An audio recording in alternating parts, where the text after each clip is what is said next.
Նախագծային աշխատանքի ընթացքը։ Ընտրելով նախագծային աշխատանքի թեման այն է. քարտեզագրելով Ալեքսանդր Մանթաշյանցի ուղին նավթի արքան, նպատակ ենք ունեցել բացահայտել ու վերլուծել ոչ միայն մեծ բարերարի, հաջողագործարարի ուղին, այլ նաև քարտեզագրել մտածող մարդու ազգային գործչի անցած ուղին, ով իր գործունեությամբ աշխարհին ապացուցեց, որ կրթությունն է այն լուսավոր ճանապարհը, որը կարող է փոխել աշխարհը։ Նա չխնայեց իր ֆինանսական միջոցները, նեցուկ կանգնելով այն ուսանողներին, ովքեր դառնալու էին հայ ազգի նվիրյալները,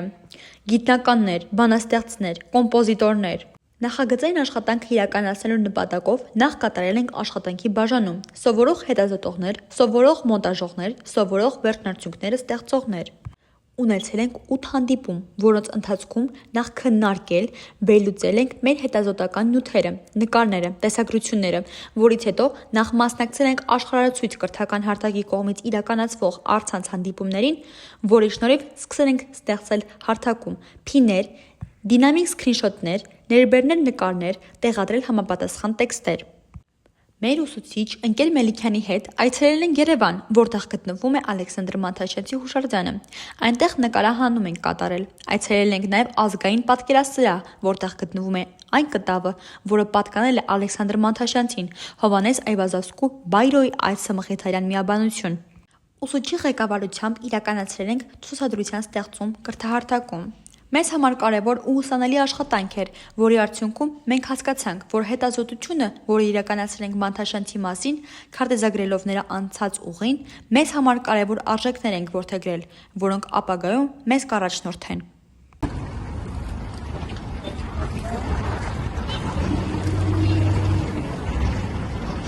Այսօր մենք եկել ենք Երևան այցելելու հայ ազգային հասարակական գործիչ մեծ բարերար Ալեքսանդր Մանթաշյանցի հուշարձանին, որը գտնվում է Աբովյան փողոցի վրա։ Այն տեղադրվել է 2012 թվականին, որի ճարտարապետն է եղել Լևոն Ղազարյանը, իսկ քանդակագործը Արզումանյան Տիգրանը։ Ալեքսանդր Մանթաշյանցը ծնվել է 1842 թվականի մարտի 3-ին Թիֆլիսում։ Նախնական կրթությունը ստացել է գալուս վարդապետ Փափազյանի մասնավոր դպրոցում, տիրապետել է անգլերեն, ռուսերեն, ֆրանսերեն, գերմաներեն և վրացերեն լեզուների։ Նախնական գործունեությունը սկսել է 20,000 ռուբլուց, իսկ վերջում հասցրել մոտ 30 միլիոնի։ 20-րդ դարի սկզբին նա արդեն ակցիոնանում էր Բաքվի նավթի շուրջ կեսը, հաջողությամբ դիմադրայելով ոլորտներին և նոբելների մրցակցությանը։ Ֆինանսավորել է Բաքվում նավթատարի շինարարությունը և նավթի առևտրի մասնաճյուղերը տարածել է մինչև Եգիպտոս, Անգլիա և Հնդկաստան։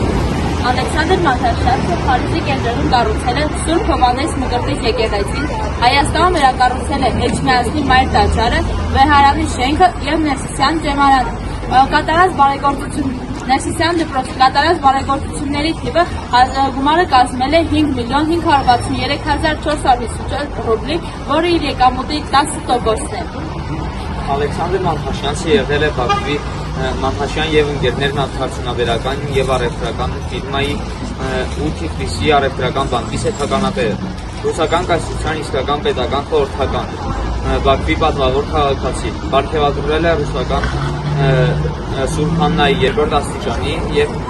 ֆրանսիական պատվո լեգիոնի շքանշաններով։ Ալեքսանդր Մանթաշյանցի լեզուները կայանում էր նրանում, որ նա գիտակցում էր, որ ազգայինը պետք է զարգացնել, նախ և առաջ զարգացնել կրթության տեսանկյունից։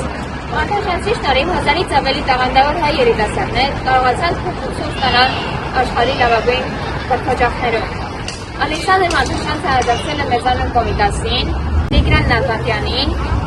Հովհաննես Թումանյանին, Հրաչյա Աջարյանին և շատերին։ Մանթաշյանցի կյանքը և գործունեությունը յուրօրինակ իվազնաս է բոլորիս համար։ Վազդաս է այն մասին, թե ինչպես ապրել, որ քեզանից փոխած քո հետքը լինի լուսավոր, բարի ու մնայուն։ Հավատացեք, որ խոսքը միայն նյութական հնարավորությունների հետ չի կապված։ Բարեգործությունը և բարի գործը, բարու յուրաքանչյուր